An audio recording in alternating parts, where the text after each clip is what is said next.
So you're interested in buying a Tanzanite engagement ring. I'm Steve Moriarty from Moriarty's Gem Art. We're a jeweler on the square in Crown Point, Indiana, and we also represent ourselves as TanzaniteJewelryDesigns.com.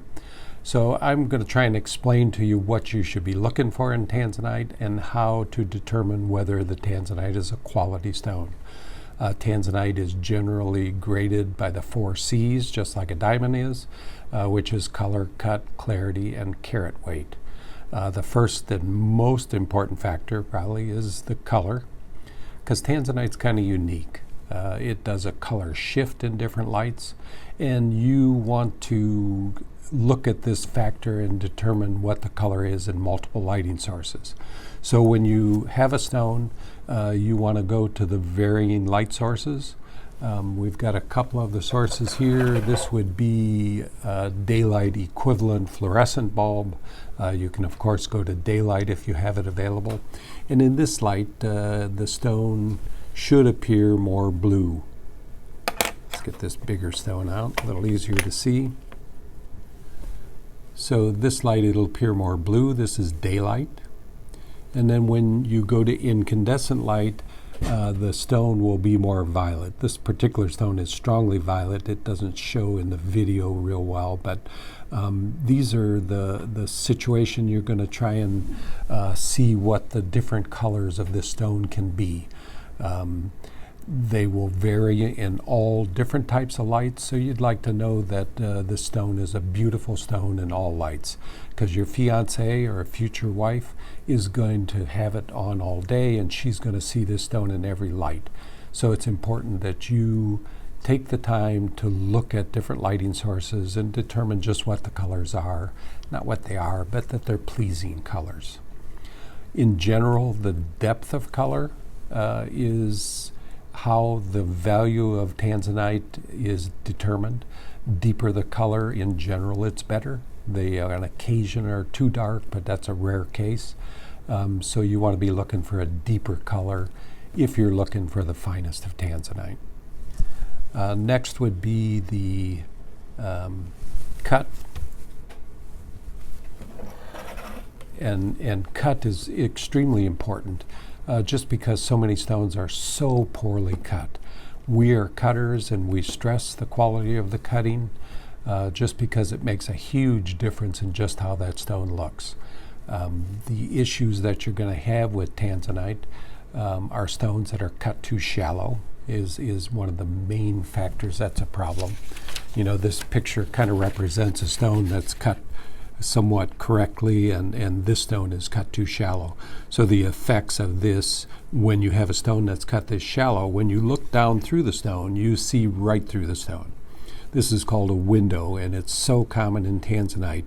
It happens because the cutter tries to save weight, and to do that they have to change the angles to angles below critical, and they no longer reflect. So when you look at a stone face up, looking down through the table, you can look through the center of the stone, you'll see no brilliance. So if you rotate it slightly and there's no brilliance down the middle, you know that the stone was cut too shallow. Occasionally they're cut so shallow you can literally put it over a written page and you can read through it. So this affects brilliance so much that it's a factor you want to avoid. The other factor is cutting the crown too shallow. Sometimes you'll see stones that there's almost no crown. This is almost flat across. So the problem with that, again, it affects brilliance. And down the line, you know, say in 5 or 10 years, because Tanzanite is not the hardest stone on the planet, you're eventually going to have to repolish the crown, the top of the stone. This is where all the damage will occur. This is the part she looks at. And after a while, it'll just have a frosted look, and you'll want to repolish the stone. When there's no crown, it's difficult for the cutter to repolish the stone. And what he ends up having to do is cut in the width of the stone to get some crown material to actually be able to cut a crown on it.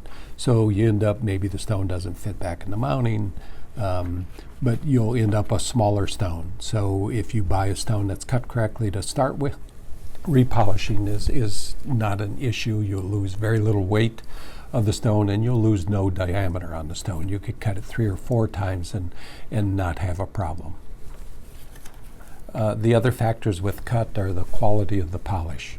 Polish is extremely important, and again, overseas cutters, because they're using old equipment or worn out equipment, you'll see lines and little divots in the facet. If you look at the table, and you can easily see lines running across the stone, or chips, little divots. That just means that they were using poor equipment or not polishing long enough to get those lines out of the stone. So you want to avoid a poor polish, because it has a huge effect on the brilliance of the stone. Next would be the clarity of the stone. Clarity of Tanzanite is usually not an issue. Most of the times we cut Tanzanite very clean, because after we cut them, they need to be heated. Almost all Tanzanites are heated. We put them in an oven, heat them to 1,000 degrees, and it removes the yellow coloration. That's one of the 3 colors that's in Tanzanite. They typically appear blue, although this one that we looked at earlier is all natural. It came out of the ground blue, but most of them look brownish, so we heat them to improve their color. When you do heat them, sometimes there are inclusions in it, and you'll get fracturing inside the stone from those inclusions.